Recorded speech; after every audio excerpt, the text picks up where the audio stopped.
अस्सलाम वालेकुम to everyone. तो जैसा कि हमने वेव मोशन एंड साउंड के एसएचएम वाले टॉपिक्स को स्टार्ट किया हुआ है, तो उसमें हमने क्या क्या समझा है कि एसएचएम का पार्ट 01, जैसा कि मैंने वेब पे तो पहले ही लेक्चर्स अपलोड किए हुए हैं, लगभग 3-4 वो जो है लेक्चर्स मैंने अपलोड किए हुए हैं। तो इसलिए मैंने एसएचएम को स्टार्ट किया हुआ है क्योंकि एसएचएम की काफ़ी इक्वेशंस यूज़ होती हैं वेव की इक्वेशंस में। आई बात समझ में कि नहीं? एसएचएम की काफ़ी सारी इक्वेशंस वेव मोशन में वो जो है इस्तेमाल होती हैं, इसलिए मैंने एसएचएम का टॉपिक स्टार्ट किया हुआ है। तो कौन कौन सी मोशन एसएचएम में इंक्लूड होती हैं, कौन कौन सी एसएचएम में इंक्लूड नहीं होती, ये सारे के सारे मैंने आपको एसएचएम पार्ट 01 में सारा डिटेल दिया हुआ है। उसमें मैंने आपको बताया कि कौन कौन सी मोशंस होंगी जो कंसीडर की जाएंगी एसएचएम में, एसएचएम की स्टेट में, और कौन कौन सी मोशन होंगी जो एसएचएम में इंक्लूड नहीं होंगी। वाइब्रेटरी मोशन, पीरियडिक मोशन और सम टर्म्स थे डिस्प्लेसमेंट, एम्पलीट्यूड और टाइम पीरियड, ये फ्रीक्वेंसी, ये मैंने सारे के सारे टर्म्स पार्ट 01 एसएचएम में बताए हुए। ठीक है, तो अब है पार्ट 02। तो उसमें हम समझते हैं कि एग्जांपल्स जो हमने एग्जांपल्स बतौर मोशन एसएचएम में लिए थे तो वो कौन कौन से हैं। ठीक है, तो उनमें से अब मैंने स्टार्ट किया हुआ है कौन सा, ऑब्जेक्ट स्प्रिंग सिस्टम या फिर मास स्प्रिंग सिस्टम। आपने सिंपल पेंडुलम भी उसकी मोशन भी एसएचएम में इंक्लूड होते हुए देखा पार्ट 01 में, और उसके बाद बाव पेंडुलम भी देखा। उसके बाद आपने देखा कि projection of particle executing circular motion, तो वो भी आपने देखा। और फिर पहला आपने देखा था कि मास स्प्रिंग सिस्टम। तो आज हम मास स्प्रिंग सिस्टम पे बात करने वाले हैं। तो आइए समझते हैं। देखो कि पहले मैंने ये सारी शेप्स बनाई हुई हैं ताकि आपका और मेरा टाइम वेस्ट ना हो। ठीक है, और दूसरी बात ये भी मैंने शेप बनाई हुई है। बात समझने की है कि ये भी एसएचएम में मास स्प्रिंग सिस्टम के तौर पर फिगर यूज होती है। आई बात समझ में नहीं? मैं कह रहा हूं कि ये फिगर भी मास स्प्रिंग सिस्टम में एसएचएम के बतौर मोशन पे कंसीडर की जाती है, एग्जीक्यूट की जाती है। और ये भी मोशन वर्टिकल स्प्रिंग सिस्टम, ये भी इसमें इंक्लूड की जाती है मास स्प्रिंग सिस्टम में। आप इसको यूं बनाते हो, आपकी मर्जी। कई बुक्स इसको यूं लिखते हैं, कई बुक्स इसको नहीं लिखते हैं, दोनों सही है। ठीक है, तो बात समझ आई कि नहीं? अब समझते हैं एसएचएम के ऑब्जेक्ट स्प्रिंग सिस्टम या फिर मास स्प्रिंग सिस्टम वाली मोशन जो कि एसएचएम में इंक्लूड की गई है, तो कौन कौन से टर्म्स होंगे। एक बात तो आपको याद होनी चाहिए, जैसा कि मैंने डेफिनेशन पहले बताया हुआ था कि भाई जब भी एक्सेलरेशन डायरेक्टली प्रोपोर्शनल होगी नेगेटिव ऑफ डिस्प्लेसमेंट, जबकि नेगेटिव साइन क्या शो करती है कि भाई उसकी पीछे रिस्टोरिंग फोर्स को इंडिकेट करती है। क्या करती है नेगेटिव साइन? रिस्टोरिंग फोर्स को इंडिकेट करती है। इतनी बात समझ में आ गई? ठीक, तो ये तो मैंने आपको बताई थी कि जो भी एसएचएम वाली मोशन होगी वो इस फॉर्म को, इस कंडीशन को ओबे करेगी, फॉलो करेगी, वरना वो एसएचएम की मोशन में इंक्लूड नहीं हो पाएगी। जो भी motion, oscillating motion, vibratory motion, circular motion, कुछ भी, जो भी मोशन क्या होगी, इस कंडीशन को फॉलो करेगी, तो वो एसएचएम की मोशन में इंक्लूड होगी। बात आई समझ में? तो इतनी बात क्लियर हो गई। अब समझो इसके कुछ असम्पशंस हैं, पहले आए वो समझते हैं, उसके बाद हम आते हैं अपने टॉपिक में। ठीक है, असम्पशंस समझो, मींस के सिस्टम में कौन कौन सी चीजें रिक्वायर हैं। जैसा कि आपने projectile motion, I think 4th chapter of first year class का आपने पढ़ा था प्रोजेक्टाइल मोशन के अंदर, कि प्रोजेक्टाइल मोशन के अंदर 3 असम्पशंस थे। अर्थ की रोटेशन क्या हुई, उस पर अफेक्ट नहीं करती, और एक ही ग्रेविटेशनल फोर्स है जो कि एवरीवेयर कांस्टेंट है। आपने ये पढ़ा था, एयर की रेजिस्टेंस नेग्लिजिबल है, तो वो प्रोजेक्टाइल मोशन की असम्पशंस थी। तो यहाँ पे क्या है, मास स्प्रिंग सिस्टम में ये सारी की सारी चीजें असम्पशंस के तौर पर बनाई गई हैं, यानी कि ये सारी चीजें पहले तो मटेरियल में रिक्वायर होंगी, उसकी यानी कि सिस्टम में ये चीजें रिक्वायर होंगी, उसके बाद आपका ऑब्जेक्ट स्प्रिंग सिस्टम जो मूव करेगा तो फिर वो इंक्लूड होगा एसएचएम की मोशन में। ठीक है, बाकी वो तो भाई समझो। assumptions, the spring is perfectly elastic, spring is perfectly elastic, spring क्या होना चाहिए, perfectly elastic होना चाहिए। spring क्या होना चाहिए, perfectly elastic होना चाहिए, मींस कि उसमें इलास्टिसिटी वाली प्रॉपर्टी हो। बात समझ आएगी नहीं? उसको जितना स्ट्रेच करूं तो वह स्ट्रेच करूं तो वह स्ट्रेच हो जाए। बात आएगी समझ में? लेकिन इतना नहीं कि उसकी इलास्टिसिटी वाली लिमिट से भी ऊपर चला जाए वो फोर्स, नहीं, मींस की रिस्टोरिंग फोर्स हो, उसमें इलास्टिसिटी हो, ठीक है। लेकिन ये बात भी आप ध्यान में रखना है कि मैंने जब पार्ट 01 का लेक्चर बनाया था एसएचएम मोशन में, उसका इंट्रोडक्शन दिया था, कैरेक्टरिस्टिक्स बताई थी, कौन कौन सी मोशन के टाइप्स एसएचएम इंक्लूड बताई थी, तो उसमें मैंने ये भी आपको बताया था कि भाई जो भी पार्टिकल क्या कहा था कि एक्सीलरेट ए डायरेक्टली प्रोपोर्शनल ग्रेविटी डिस्प्लेसमेंट को फॉलो करता है तो वो एसएचएम के मोशन में इंक्लूड हो जाता है। ये मैंने आपको बात वाज़ेह न कही थी। और उसके बाद ये भी मैंने आपको कहा था कि भाई उस मटेरियल में जो भी मटेरियल होगा उसमें इनर्शिया और इलास्टिसिटी होगी तो वही एसएचएम में इंक्लूड होगा। वो किस फॉर्म में? एसएचएम के इस फॉर्म में, इस एग्जांपल में, इस मोशन के एग्जांपल में जो कि एसएचएम में इंक्लूड है, उसमें क्या होना चाहिए? इनर्शिया और इलास्टिसिटी होनी चाहिए। यानी कि इसके असम्पशन में इनर्शिया और इलास्टिसिटी ही ली गई। बात है समझ में? अब समझो, पहला असम्पशन कौन सा? The spring is perfectly elastic. भाई क्या होना चाहिए? स्प्रिंग परफेक्टली इलास्टिक होना चाहिए। ये स्प्रिंग, ये स्प्रिंग, ये स्प्रिंग, या फिर यहाँ भी आप एग्जांपल ले सकते हो। ये स्प्रिंग क्या होना चाहिए? परफेक्टली इलास्टिक होना चाहिए। और दूसरा क्या? The mass of spring is negligible small. The mass of the spring is negligible small. Spring में जो मास अटैच आपने किया हुआ है मोशन एसएचएम को समझने के लिए, तो उसका मास नेग्लिजिबल स्मॉल होना चाहिए। बात आई समझ में? और उसके बाद Hooke's law is applicable, means elasticity होनी चाहिए लेकिन एक लिमिटेड इलास्टिसिटी। अगर उस लिमिट को क्रॉस करें तो उसमें इलास्टिसिटी नहीं रहे तो ये बात नहीं इंक्लूड करेंगे। इतनी की भाई इलास्टिसिटी होनी चाहिए एक प्रॉपर लिमिट की। आई बात समझ में? उसमें हुक्स लॉ एप्लीकेबल हो। और आगे बढ़ो कि the motion of the body is frictionless, means की बॉडी की जो मोशन हो वो फ्रिक्शनलेस सरफेस पे हो। कौन कौन सी बातें समझी असम्पशन में? हमने देखा कि स्प्रिंग परफेक्ट इलास्टिक होना चाहिए, प्रॉपर इलास्टिसिटी नहीं होनी चाहिए और उसमें इनर्शिया होनी चाहिए, बॉडी एक पोजीशन पे रुके नहीं, वो back and forth to and fro करती रही। बात आई समझ में? आगे बढ़ा के भाई mass of spring is negligible small होना चाहिए, तभी तो वो जाके आगे पीछे मूव करेगा। अब बात समझो, हुक्स लॉ एप्लीकेबल होना चाहिए। उसके बाद motion of the body frictionless surface पे होनी चाहिए, बॉडी की मोशन फ्रिक्शनलेस सरफेस पे होनी चाहिए। तो आए समझते हैं, अब ये असम्पशंस हमने समझ लिए, समझते हैं कि इसकी मोशन किस तरीके से होती है और कौन कौन से टर्म इंस्टेंटेनियसली हमसे टेस्ट में पूछे जाते हैं कि भाई अगर पार्टिकल इस पोजीशन पे है, बात समझो, पार्टिकल इस पोजीशन पे यहाँ तो रेस्ट में है ना, अगर यहाँ से खींचा या लेट्स सपोज यहाँ पे है तो फिर यहाँ पे कौन कौन सी चीजें हैं जो कि एक दूसरे से डिफरेंट है? काइनेटिक एनर्जी कौन सी है, पोटेंशियल एनर्जी यहाँ पे क्या है, इसका वैल्यू क्या है, एक्सीलरेशन क्या है, वेलोसिटी क्या है, रिस्टोरिंग फोर्स क्या है। बात आ रही है कि समझ में कि नहीं? मैंने आपको बताया था कि x नॉट को या फिर कई बुक्स को x नॉट भी लिखते हैं एम्पलीट्यूड को, या फिर a भी लिखते हैं, कैपिटल a लिख दो या फिर x नॉट, बात सेम ही है, वो एम्पलीट्यूड में ही शुमार होता है। तो मैंने पार्ट 01 में आपको एम्पलीट्यूड, डिस्प्लेसमेंट, ये सारे के सारे टर्म्स आपको बताए हुए हैं, ठीक है। तो अब इसको समझते हैं, मैं इसको मिटाने जा रहा, अगर आप इसकी पिक्चर लेना चाहते हो तो फिर ले लो, मैं इसको मिटाने जा रहा हूँ। उसके बाद हम समझते हैं कि इसमें कौन कौन सी चीज़ें इंस्टेंटेनियसली चेंज होती जाती हैं, वेरिएबल्स वेरिएंट होती जाती हैं। आई बात समझ में? मैं इसको मिटाने जा रहा हूँ।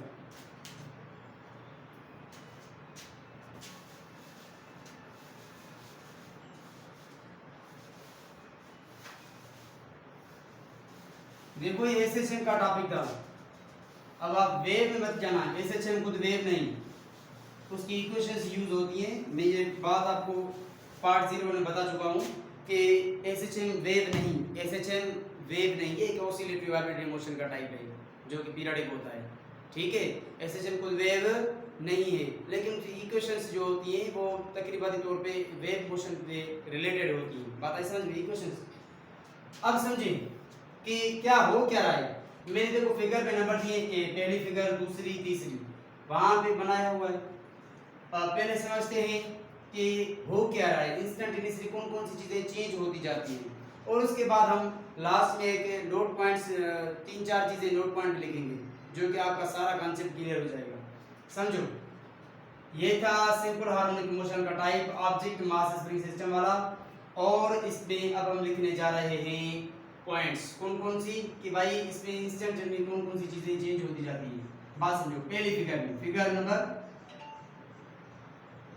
फिगर कौन सी, फिगर नंबर 1 आई। तो क्या हो रहा है, ये ऑब्जेक्ट, ये मास अपने ही मेन पोजीशन पे, लास्ट देखो मेन पोजीशन, या मेन पोजीशन को आप इक्विलिब्रियम पोजीशन भी कह सकते हो, इक्विलिब्रियम पोजीशन भी कह सकते हो जी। अगर ये ऑब्जेक्ट मेन पोजीशन पे है तो क्या है, कौन कौन सी चीजें हैं इसमें, बात समझो। अगर ये ऑब्जेक्ट मेन पोजीशन पे है तो इसमें काइनेटिक एनर्जी मैक्सिमम है। क्या कहा, इसमें काइनेटिक एनर्जी मैक्सिमम है। अगर ऑब्जेक्ट मेन पोजीशन पे है तो याद रखो उसमें काइनेटिक एनर्जी मैक्सिमम है। और यही अगर मेन पोजीशन पे है, तो फिगर 1 में हम मेन पोजीशन की बात कर रहे हैं, ठीक है। फिगर 2 में हम स्ट्रेच यानी कि स्ट्री पोजीशन की बात करेंगे, उसके बाद हम कंप्रेस्ड फॉर्म की बात करेंगे, ठीक है। तो पहले मेन पोजीशन पे ऑब्जेक्ट से क्या क्या चीजें हैं जो कि वेरिएंट हैं, समझो। काइनेटिक एनर्जी मैक्सिमम है, पोटेंशियल एनर्जी मिनिमम है, पोटेंशियल एनर्जी मिनिमम है। उसके बाद इस पे वेलोसिटी क्या है, वेलोसिटी क्या है, मैक्सिमम है। बात है समझ में, मैं सब कुछ आपको बताते जाऊंगा, डिस्क्राइब बहुत अच्छी तरीके से करता जाऊंगा, आप सिर्फ ये बात समझ जाएं। उसके बाद रिस्टोरिंग फोर्स क्या है, 0, एफएस क्या है 0, एक्सीलरेशन क्या है 0। बात समझो क्या कह रहा हूं, मैंने कहा कि मेन पोजीशन पे पार्टिकल से कौन कौन सी स्टेट ऑफ मोशंस होती हैं या फिर कौन कौन से टर्म्स होते हैं। तो मैंने लिखा कि काइनेटिक एनर्जी मैक्सिमम होती है, काइनेटिक एनर्जी मैक्सिमम होती है। उसके बाद पोटेंशियल एनर्जी मिनिमम होती है, वेलोसिटी मैक्सिमम होती है, एक्सीलरेशन 0 होती है। अब आप सोचते होंगे कि ये कौन सा वो जो है टाइप ऑफ मोशन है जिसमें वेलोसिटी तो 0 है लेकिन एक्सीलरेशन 0 है लेकिन वेलोसिटी मैक्सिमम है। जबकि हम पिछले लीनियर मोशंस में ये और 2 डायमेंशन में भी ये समझते आए हैं कि जब वेलोसिटी में चेंज आएगा with respect to time, change in velocity with respect to time means कि अगर बॉडी डिस्प्लेसमेंट कवर करती है टाइम के हिसाब से, यूनिट टाइम के हिसाब से, कितने टाइम के हिसाब से, तो वो एक्सीलरेशन की मोशन तो वो एक्सीलरेशन बनती है। लेकिन जब आपको ये पता हो कि जब भी वेलोसिटी यूनिफॉर्म होती है तो एक्सीलरेशन क्या होती है, ये बात तो आपने पढ़ी हुई है ना। वेलोसिटी जब यूनिफॉर्म हो, कांस्टेंट हो तो एक्सीलरेशन 0 होती है। यहाँ पे वही केस आपका इंक्लूड किया गया है। आई बात समझ में कि नहीं, क्या कहा मैंने कहा वेलोसिटी यूनिफॉर्म हो, कांस्टेंट हो तो एक्सीलरेशन 0 हो जाती है, ठीक है। इसी वजूहात की बिना पर ये आपका लेक्चर है, ये आपकी डिस्क्राइब है, ये आपका फॉर्म है जो कि आपको कंफ्यूज कर रहा है कि वेलोसिटी मैक्सिमम है, एक्सीलरेशन 0। बात इसको समझ लो कि वेलोसिटी यूनिफॉर्म है, कांस्टेंट है, तभी एक्सीलरेशन 0 है, ठीक है। और रिस्टोरिंग फोर्स यहाँ पे है ही नहीं भाई। जब आपने इसको स्ट्रेच नहीं किया या जब आपने इसको कंप्रेस नहीं किया तो फिर इसमें रिस्टोरिंग फोर्स आएगा कैसे। इस ही वजह से आपका रिस्टोरिंग फोर्स क्या है 0। आई बात समझ। और अब आगे बढ़ो, याद रखो कि अच्छा फिर मैं ये नोट पॉइंट लिख दूंगा कि जब भी वेलोसिटी मैक्सिमम होगी एक्सीलरेशन 0 होगी, मींस मिनिमम होगी। जब भी वेलोसिटी मैक्सिमम तो एक्सीलरेशन मिनिमम होगी, और जब भी एक्सीलरेशन मैक्सिमम तो वेलोसिटी मिनिमम होगी। जब भी जिस पोजीशन पे काइनेटिक एनर्जी मैक्सिमम होगी तो पोटेंशियल एनर्जी मिनिमम होगी, और जब भी जिस पोजीशन पे पोटेंशियल एनर्जी मैक्सिमम होगी तो काइनेटिक एनर्जी मिनिमम होगी। जब भी एक्सीलरेशन पॉजिटिव होगी तो डिस्प्लेसमेंट नेगेटिव होगा, यानी कि वाइस वर्सा, और जब भी डिस्प्लेसमेंट नेगेटिव होगा तो एक्सीलरेशन पॉजिटिव होगा। ये बात अपने जहन में आप ठान लीजिए, आप अपने जहन में इन बातों को घुसा लीजिए कि भाई यही चीज़ें होती हैं जो कि आपको टेस्ट में पूछी जाती हैं, अक्सर बच्चों से पूछी जाती हैं, या फिर यही क्वेश्चंस एमसीक्यू से रिपीट होते हैं कि भाई इस पोजीशन पे वेलोसिटी ये है तो एक्सीलरेशन क्या होगी, इस पोजीशन पे काइनेटिक एनर्जी ये है तो पोटेंशियल एनर्जी क्या होगी। उसके बाद इसके जब हम पार्टिकल ऑफ जो प्रोजेक्शन ऑफ पार्टिकल होता है सर्कुलर मोशन को कवर करता है, तो वो भी यूसीएम करता है, यानी कि यूनिफॉर्म सर्कुलर मोशन में उसका पार्टिकल का प्रोजेक्शन जब स्ट्रेट लाइन बनता है, तो वो भी एग्जांपल समझेंगे। उसके बाद हम इस पे न्यूमेरिकल जब करेंगे तो आपके दिमाग में अच्छी तरीके से बात समझ में आएगी। वो तकरीबन वो 05 मींस एसएचएम का पार्ट 05 में वो भी आ जाएगा। बात समझो, इतनी बात समझ ली कि काइनेटिक एनर्जी मैक्सिमम तो potential energy minimum, velocity maximum तो acceleration minimum, force mean position पे क्या है, मिनिमम 0। ठीक है, आगे बढ़ो। तो अब दूसरी कंडीशन, फिगर नंबर 2 क्या हो क्या रहा है। अब फिगर नंबर 2 में स्ट्रेच, जब इसको आपने इक्विलिब्रियम पोजीशन पे स्ट्रेच किया, कंप्रेस नहीं स्ट्रेच किया, तो स्ट्रेचिंग वाली पोजीशन में क्या होगा। स्ट्रेचिंग वाली पोजीशन पे आप समझो कि यहाँ पे इसका उल्टा होने वाला है, मींस कि अगर काइनेटिक एनर्जी मैक्सिमम थी तो अब वो मिनिमम हो जाएगी। अब वो क्यों, क्योंकि मैंने आपको बताया था कि यहाँ पे law of conservation of energy follow होगा। लास्ट में कि law of conservation of energy जो आपने पढ़ा था, first law of conservation of energy क्या होता है, फर्स्ट लॉ ऑफ थर्मोडायनामिक्स, जैसा आपने समझा था कि energy can neither be created nor be destroyed but it can be changed from one form of energy to another। तो यहाँ पे one form of energy to another, तो यहाँ पे क्या रहा है, वन फॉर्म ऑफ एनर्जी क्यों है काइनेटिक और दूसरी पोटेंशियल। यहाँ पे आप ऐसे समझ लो कि one form of energy potential तो दूसरी काइनेटिक, वो दोनों एक दूसरे में एक्सचेंज हो रही हैं। पार्टिकल सारे याद रखो कि सारे की सारी मोशन में आपका एनर्जी का लॉस नहीं हो रहा। सारी ऑब्जेक्ट स्प्रिंग सिस्टम में या फिर मास स्प्रिंग सिस्टम में जो कि वाइब्रेट कर रहा है, ऑसिलेट कर रहा है, मीन पोजीशन से एक्सट्रीम, एक्सट्रीम से मीन, मीन से फिर कंप्रेस पे, मींस एक ही सरफेस पे टू एंड फ्रो कर रहा है, बैक एंड फोर्थ कर रहा है। तो इसमें एक बात है, वो कौन सी है कि इसमें काइनेटिक एनर्जी पोटेंशियल एनर्जी में चेंज होती है कभी कभी, और कभी कभी पोटेंशियल एनर्जी काइनेटिक में चेंज होती है। ये डिपेंड करता है कौन सी पोजीशन पे, कौन पे डिस्टेंस पे, कौन से डिस्टेंस पे पार्टिकल पहुंचा हुआ है। बात आ रही है समझ में, ठीक है, धीरे धीरे आती जाएगी। अब बात समझो, फिगर दूसरी क्या कह रही है, एक्सट्रीम पोजीशन, इसको आप मीन पोजीशन तो कह लो ना भाई, इसको यूं लिख लो मीन पोजीशन।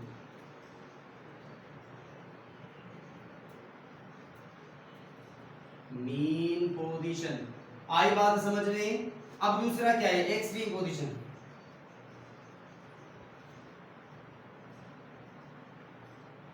क्या हो रहा है एक्सट्रीम पोजीशन में, एक्सट्रीम पोजीशन पे क्या हो रहा है, kinetic energy minimum, kinetic energy कम से कम, मिनिमम, ठीक, मींस के 0 के करीब, और उसमें पोटेंशियल एनर्जी मैक्सिमम।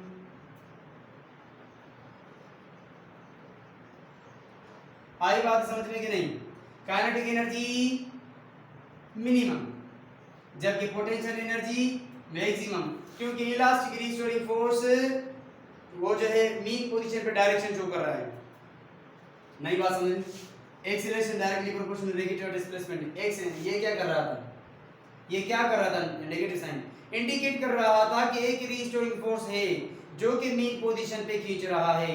अगर आप बॉडी को कंप्रेस करते हो तो भी वो फोर्स पीछे इक्विलिब्रियम पोजीशन की डायरेक्शन दिखाता है। अगर आप स्ट्रेच करते हो तो भी वो जो है नेगेटिव साइन आपको मीन पोजीशन वाली पोजीशन से आपको पीछे खींचता है, यानी कि दिखाता है, इंडिकेट करता है, शो करता है, एक्सप्रेस करता है कि भाई पीछे से एक फोर्स लग रही है जो कि रिस्टोरिंग फोर्स के नाम से है, जो कि इलास्टिक फोर्स से है। और अब अगर जब बॉडी वहां पे पहुंचती है तो वो फिर वो इनर्शिया होती है, फिर वहां पे रुकती भी नहीं। आई बात समझ में, ये चीज थोड़ा कॉम्प्लिकेटेड है देखो, लेकिन आपको कॉम्प्लिकेट नहीं लेना चाहिए, आपके कॉन्सेप्ट क्लियर होंगे धीमे धीमे, धीरे धीरे ये सारी बातें क्लियर होती जाएंगी। अब समझो, काइनेटिक एनर्जी मिनिमम है तो पोटेंशियल एनर्जी मैक्सिमम है। तो अब वेलोसिटी क्या थी, यहाँ पे मैक्सिमम थी, तो यहाँ पे वेलोसिटी क्या हो जाएगा, मिनिमम, मिनिमम वेलोसिटी मिनिमम, तो एक्सीलरेशन मैक्सिमम। आई बात समझे। और उसके बाद इलास्टिक रिस्टोरिंग फोर्स क्या होगा, मैक्सिमम। इलास्टिक रिस्टोरिंग फोर्स क्या होगा, यहाँ पे मैक्सिमम, पीछे से वो जो है खींचेगा, मींस कि इक्विलिब्रियम पोजीशन की इंडिकेट करेगा आपको रिस्टोरिंग फोर्स, ठीक है। तो वो मैं नहीं लिख रहा, ये बातें हैं जो कि सारी रिपीट होती जाएंगी। अब आप यही चीजें नीचे कंप्रेस वाले फॉर्म में, ये भी एक्सट्रीम पोजीशन है, ये भी एक्सट्रीम पोजीशन है, बात समझो, ये भी एक्सट्रीम पोजीशन है, ये भी एक्सट्रीम पोजीशन है, लेकिन फर्क क्या है? फर्क कुछ भी नहीं है, फर्क ये यहाँ पे कंप्रेस हो रहा है, फर्क ये है यहाँ पे स्ट्रेच हो रहा है। आई बात समझ में? ये सारी की सारी चीजें अब आप थर्ड फिगर में भी यूज कर सकते हैं। मैम ने क्या पढ़ा? हमने सबसे पहले एसएचएम के मोशन के टाइप में से एक एग्जांपल मोशन का लिया, कौन सा? ऑब्जेक्ट स्प्रिंग सिस्टम वाला या फिर वर्टिकल मास स्प्रिंग सिस्टम वाला। तो उसमें हमने क्या समझा कि भाई ऑब्जेक्ट मूव करेगा टू एंड फ्रो करके, बैक एंड फोर्थ करेगा, vibratory motion, periodic vibratory motion को वो जो है एग्जीक्यूट करेगा, फॉलो करेगा, और उसमें क्या होगा, एक ये प्रॉपर्टी है, इसलिए ये एक ये कंडीशन फॉलो करता है, तो इसलिए ये एसएचएम की मोशन में इंक्लूड हो गया है। Acceleration directly proportional negative displacement. अब आगे क्या समझा? आगे समझा कि मीन पोजीशन पे उसकी कौन कौन से वेरिएबल्स होते हैं और कहां कहां पे वो कांस्टेंट होते हैं, कहां कहां पे वो चेंज होते हैं। वो डिपेंड करता है कौन से इंस्टेंट पे कौन सी चीज पूछी गई है, कौन से इंस्टेंट पे कौन सी चीज पूछी गई है। बात आई समझ में कि नहीं? कौन से इंस्टेंट पे कौन सी चीज पूछी गई है, ठीक है। और आगे और दूसरी फिगर हमने ये समझा कि स्ट्रेच किया हुआ है तो उसमें कौन कौन से वेरिएबल्स यूज हुए हैं। उसके बाद हमने ये बात भी समझी कि इक्विलिब्रियम पोजीशन पे क्या होता है, मेन पोजीशन पे क्या होता है, एक्सट्रीम पोजीशन पे क्या होता है। अगर आप में से किसी को भी टेस्ट में ये सवाल आते हैं तो आप हल कर जाएंगे, कोई बात नहीं है। आपका कॉन्सेप्ट क्लियर हो गया होगा, उम्मीद करता हूँ आपका कॉन्सेप्ट क्लियर हो गया होगा। बात यही थी कि kinetic energy, potential energy, acceleration, restoring force, velocity, यही चीजें पूछी जाती है। अब जब मैं लास्ट में नोट लिखूंगा तो आपका बहुत बड़ा कॉन्सेप्ट क्लियर हो जाएगा, ठीक है। पहले ये लिख लो या फिर इसकी पिक्चर ले लो। अब मैं इसको मिटाने जा रहा हूँ। यही सारी चीजें आप इस कंप्रेस वाली एक्सट्रीम पोजीशन पे भी लिख सकते हो, ठीक है। यहाँ पे देखो x equal to x naught, यहाँ पे x equal to x positive, यहाँ पे खींच रहे हैं तो इसलिए ये x नॉट पॉजिटिव। ये तो आपको पता है ना कि मीन पोजीशन से लेकर कोई भी ऐसी पॉइंट जिस पे डिस्प्लेसमेंट मैक्सिमम हो, अगर उस मींस की उस पोजीशन पे जहां से डिस्प्लेसमेंट मैक्सिमम हो इक्विलिब्रियम पोजीशन से, अगर उसको वहां से खींचेंगे तो उसकी इलास्टिसिटी ब्रेक डाउन हो जाएगी। तो फिर लास्ट वाली लिमिटेड इलास्टिसिटी वाले लास्ट पॉइंट को हम मेन पोजीशन से लास्ट पॉइंट तक क्या लेते हैं, डिस्टेंस उसको क्या कहते हैं, डिस्प्लेसमेंट उसको क्या कहते हैं, x नॉट मींस एम्पलीट्यूड कहते हैं। ये बात आपको मैंने पार्ट 0 में बताई हुई, ठीक है। तो अब मैं इसको मिटाने जा रहा हूं। अब हम लिखेंगे नोट्स, अब हम लिखेंगे नोट पॉइंट्स, ठीक है। कंसेप्चुअल की पॉइंट से आप नोट पॉइंट, अब आप इसको मिटा लो भाई।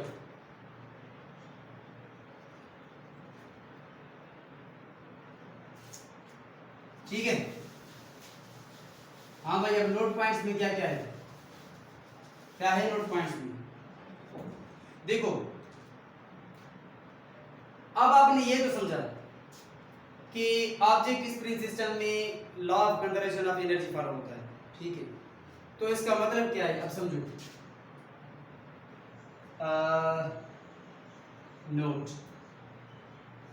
नोट पॉइंट्स क्या है? नोट पॉइंट्स क्या कह रहे हैं? नोट पॉइंट्स पहली net force done on the body, on the object या फिर बॉडी इज 0। अब ये net force F S net force होगी, बस नेट फोर्स वो क्या है, 0 है। अब आपसे सवाल करता हूं कि नेट फोर्स 0 क्यों? आपको पता है? सोचिए जरा, नेट फोर्स क्यों 0? क्योंकि law of conservation of energy के तहत जो भी आपने फोर्स लगाया था वो रीस्टोरिंग फोर्स में स्टोर हुआ था, और जब रीस्टोरिंग फोर्स में स्टोर हुआ था तो वो आगे पीछे बैक एंड फोर्थ कर रहा था ऑब्जेक्ट, तो फिर उसमें एनर्जी थी। बात है समझ में नहीं? एनर्जी थी, और वो एनर्जी एक दूसरे के फॉर्म में काइनेटिक और पोटेंशियल एनर्जी के फॉर्म में खुद को चेंज कर रही थी। इस ही वजह से आपका नेट फोर्स क्या हुआ? आपका नेट फोर्स 0 बन गया। इस ही वजह से आपका नेट फोर्स 0 बन गया। तो अब क्या होगा? इन 1 second, in 1 full cycle, in 1 full cycle of motion, in one full cycle of motion object in one full cycle of motion object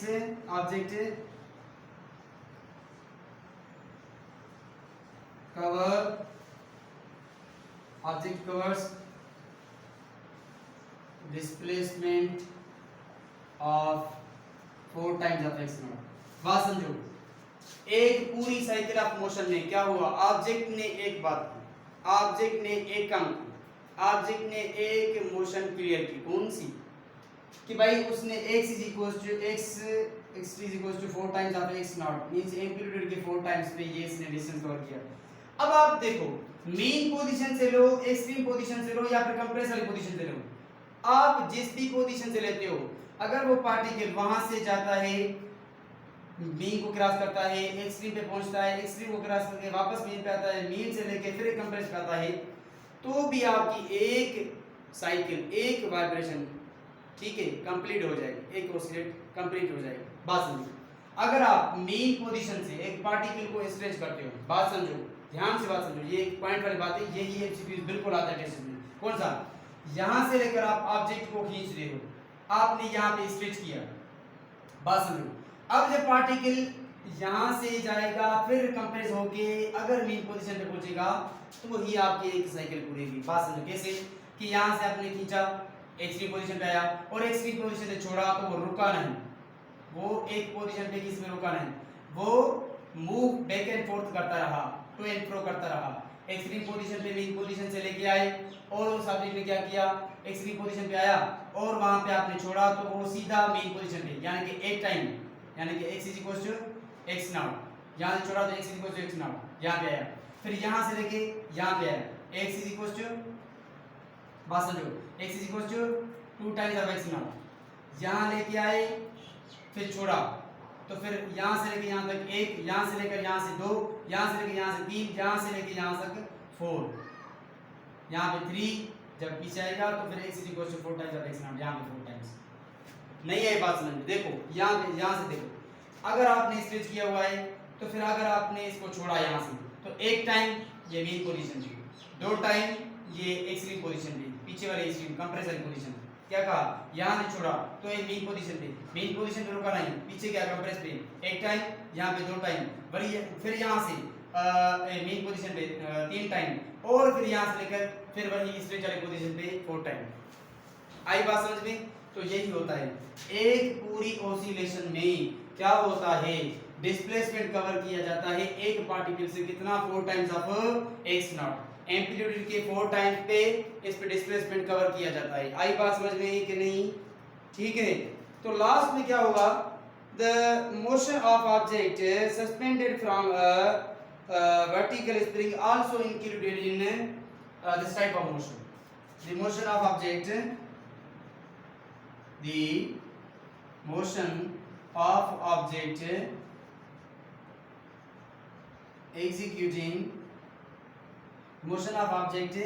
executing is a chain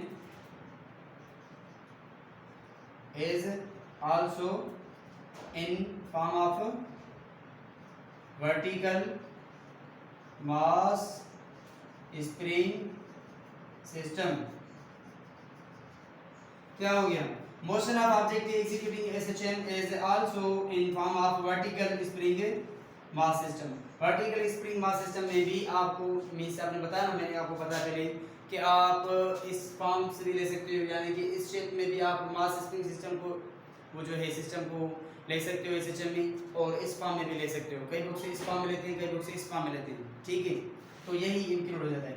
अब सुनो, लोड पॉइंट में क्या समझा कि नेट फोर्स 0 हो गया, one full cycle में x = 4 times of x not होता है, और the motion of the object executing SHM is also in form of vertical mass spring system, ये भी हमने समझा। तो अब उम्मीद करता हूं कि आपको कॉन्सेप्ट क्लियर हो गया होगा, कौन सा, मास स्प्रिंग सिस्टम का, ठीक है। तो ये डिटेल में टॉपिक हो गया, लेकिन बातों को समझना बहुत ज़रूरी होता है, बात आई समझ में? तो उम्मीद करता हूँ आपको कॉन्सेप्ट क्लियर हो गया होगा, और नेक्स्ट आने वाले लेक्चर में इस पे कुछ न्यूमेरिकल्स करेंगे, ठीक है।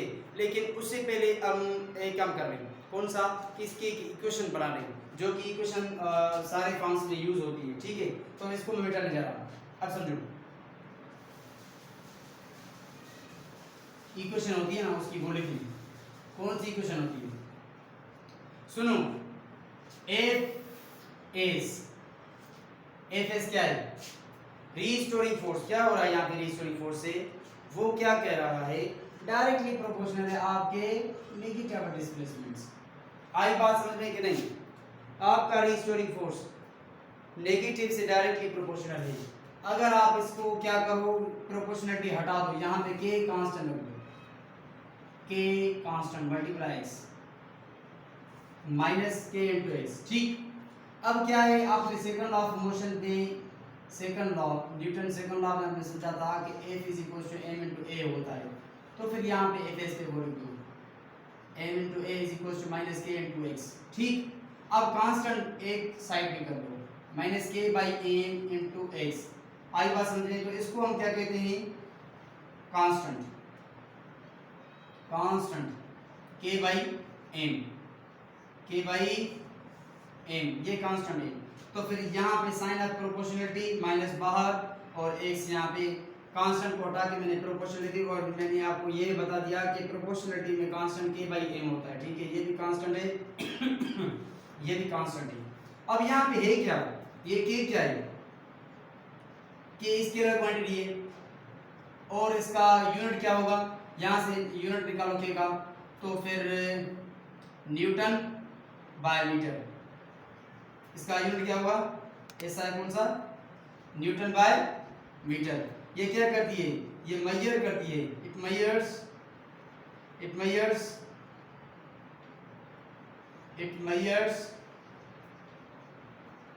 स्टिफनेस